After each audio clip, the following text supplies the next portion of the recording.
El domingo pasado Jesús se compadeció de la multitud porque eran como ovejas sin pastor.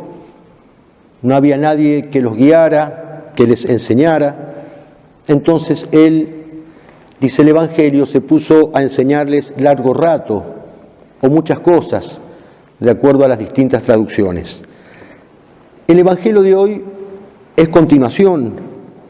Cristo que enseña, Cristo que ejerce su docencia, su magisterio.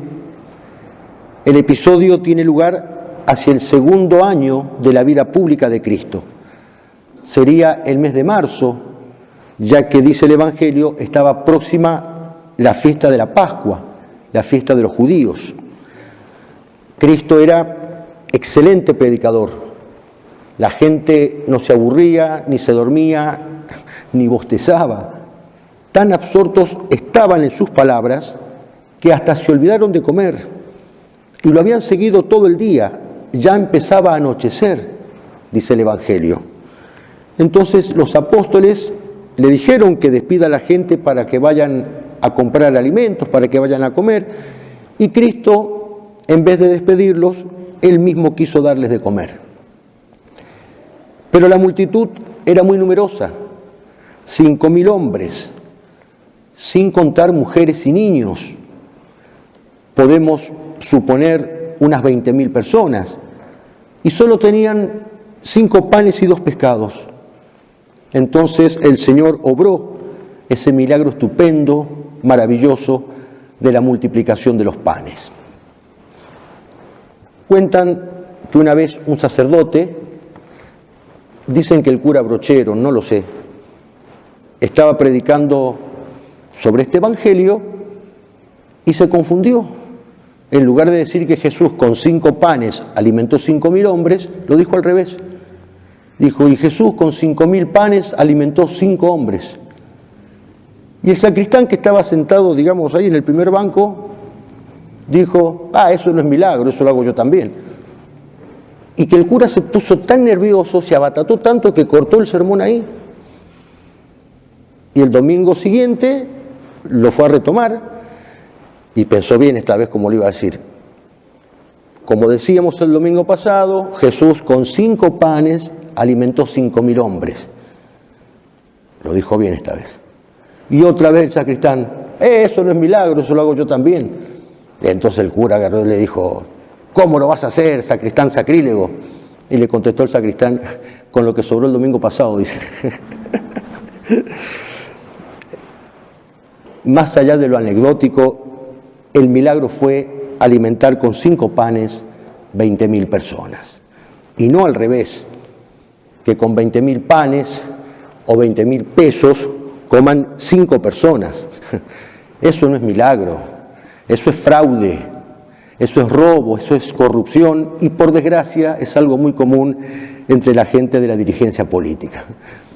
Pero Cristo no era un dirigente político y lo cierto es que todos comieron hasta saciarse.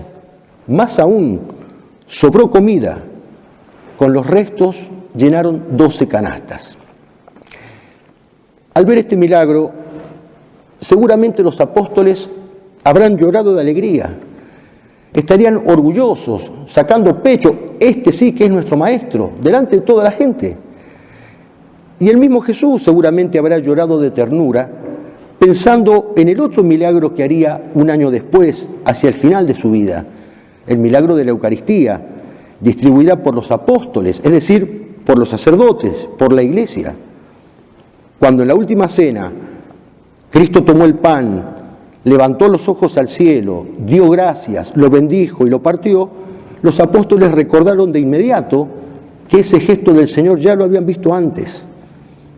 La multiplicación de los panes era un anticipo de su multiplicación en los altares. Milagro que el Señor reedita en cada misa, por las manos pecadoras, pero ungidas y consagradas del sacerdote. Milagro eucarístico que nunca como hoy se ha visto tan asediado por fuerzas enemigas. Es precisamente la Eucaristía el blanco principal de todos los ataques del demonio y sus secuaces. Ataques que se manifiestan en el modo modo irreverente de comulgar de parte de muchos fieles, en el modo de ofrecerla y hacerla presente en cada misa de parte de muchos sacerdotes, que se manifiesta en leyes y normas dadas por la autoridad eclesiástica. Ha sido y es ella, la Eucaristía, la principal afectada con el cierre de los templos, con las misas virtuales, con la imposición obligatoria de la comunión en la mano, con las restricciones para participar de las misas celebradas con reverencia, al punto de haberse prohibido la libre celebración de la llamada misa tradicional, mientras se tolera y hasta se promueven misas sacrílegas, verdaderas profanaciones del santo sacrificio del altar. Amén del grave escándalo para los fieles, ha sido y es la Eucaristía la principal injuriada al ser entregada a no católicos, a personas que viven en pecado mortal, a legisladores y políticos abortistas, a pecadores públicos. Hemos aprendido en el catecismo que para recibirla, la primera condición es estar en gracia de Dios. Pues bien, no ha faltado el obispo que en estos días ha publicado una circular en la que manda como condición para participar de la misa, leo textualmente, presentar el certificado de vacunación contra el COVID. Sin palabras, sin palabras. Nos están cambiando la fe, nos están cambiando la religión, nos están cambiando la Iglesia de Jesucristo. El Señor sigue obrando el milagro estupendo, ese milagro que paraliza el cosmos, y los hombres, simples mortales, se empeñan en desafiar al mismo Dios. En aquel milagro de la primera multiplicación de los panes, la gente quiso hacerlo rey a Jesús. Hoy, ante un milagro infinitamente mayor, han destronado a este rey. El Antiguo Testamento profetiza la abolición del sacrificio perpetuo. Hacia allí nos dirigimos. Parece ser este un camino sin más retorno que el de la parusía de Jesucristo. Enhorabuena, esa parusía que es el objeto de nuestra esperanza. Maranatá, ven Señor Jesús. En aquel entonces, cuando lo quisieron coronar, Jesús rehusó esa corona. Y hemos escuchado en el Evangelio que huyó de nuevo al monte él solo. Era la segunda vez que rehusaba una corona. La primera fue cuando el demonio lo tentó en el desierto. Mostrándole todos los reinos del mundo, le dijo, todo esto es mío, si me adoras te lo daré.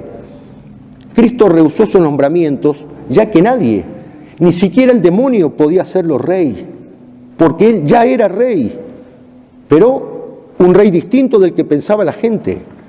No era un rey terreno, temporal, que solo les daría de comer y los libraría de la esclavitud de Roma, ni menos un dirigente político, como decíamos recién, sino un rey espiritual, el rey eterno que se daría a sí mismo en alimento eucarístico y libraría a todos los hombres de la esclavitud del demonio y del pecado. Cristo hacía sus milagros para sostener sus promesas acerca de la otra vida, de la vida eterna. Los milagros de Cristo, como decía el padre Alberto Escurra, son el sello, la firma de Dios al pie de página que testifican que Cristo es Dios. Le dio de comer a esta multitud y al día siguiente todos volvieron a tener hambre. ¿Por qué? Porque su misión no es temporal. Y así como la misión de Cristo no es temporal, tampoco es temporal la misión de la Iglesia. La misión de la Iglesia no es pobreza cero, terminar con el hambre, darle trabajo a todo el mundo. No, la misión de la Iglesia es sobrenatural, es mostrarnos en esta vida el camino y darnos los medios para que nosotros podamos llegar al cielo. Cristo vino a compartir el destino de los hombres, vino a participar de nuestros males, no a curarlos en esta vida, sino en la otra, en la vida eterna, donde, como dice la Escritura, Dios enjugará toda lágrima de los ojos. Por eso va a decir Jesús en las bienaventuranzas, bienaventurados los pobres, bienaventurados los que lloráis, bienaventurados los hambrientos, etc. Y hay algo muy importante en el Evangelio de hoy, y es el motivo del milagro. Cristo lo hizo porque querían oírlo, dice el Evangelio, y Él quería hablarles. Ya había curado a sus enfermos y no se iban. La gente quería algo más, querían escucharlo, de tal modo que hasta se olvidaron de comer. Hemos de darle a Dios motivos para que Él obre nuestras almas. Él quiere hablarnos y espera que nosotros queramos escucharlo. Este milagro nos enseña una escala de valores, la escala que nos da el Señor cuando nos dice: buscad el reino de Dios y su justicia, y lo demás se os dará por añadidura. Y junto con esta escala de valores, este Evangelio nos enseña a confiar en la providencia. Dios nunca se deja ganar en generosidad. No solo alimentó a toda la multitud, sino que hasta sobró comida. Andrés le dijo: aquí hay 5 panes y 2 pescados, pero ¿qué es esto para tanta gente? En los cálculos de los hombres siempre hay déficit. En los cálculos de Dios siempre hay superávit. Sobraron 12 canastas. Pensémoslo y tratemos de aprender esta lección y sobre todo de llevarla a la práctica. Pidámosle a la Virgen que nos enseñe a confiar más en la providencia de Dios que en nuestras fuerzas humanas, y que nos enseñe a jerarquizar los valores, a buscar el alimento del alma más que el alimento del cuerpo, que nos enseñe a tener hambre y sed de Dios, que como aquella muchedumbre nos olvidemos en cierta manera de las cosas de la tierra por seguirlo a Jesucristo. Solo Él pudo alimentar a aquella multitud hambrienta que lo seguía, y solo Él puede alimentar nuestra alma, multiplicando el pan de su palabra y multiplicando el pan eucarístico de su cuerpo y de su sangre para el rescate y la salvación del mundo. Que así sea.